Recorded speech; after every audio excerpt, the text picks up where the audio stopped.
তুই যে দল ক্ষমতায় আসলে তোর হেই ইতে এই ক্ষমতা দাইয়ে হেডাম দাইয়ে যদি দোহাইন দিয়ে এদিক দিয়ে ওদিক দিয়ে চান্দা উঠেছে মানুষের জাগা দখল দিয়ে খাইছো ঘটনা কি গদি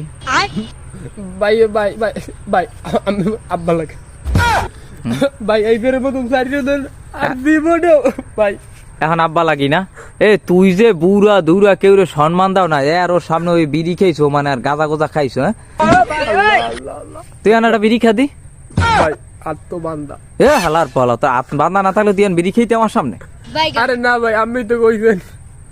আচ্ছা তুই কি করতে চাও কি কদি আমার এখন আমি এখন ভাই আমার কোনো বলে পাসপোর্ট আর ভিসার ব্যবস্থা করে দেন আমি বাইরে চললে তো এই দেশে আর আমি থাকবো না লাগলে বাইরে যাইয়া খরচ করবো ট্রেন পরিষ্কার করবো তো এই দেশে থাকবো না ভাই। তুই বাহিরে যাবি তুই এত টাকা পাইলি কই ও চান্দা উঠে সেইটা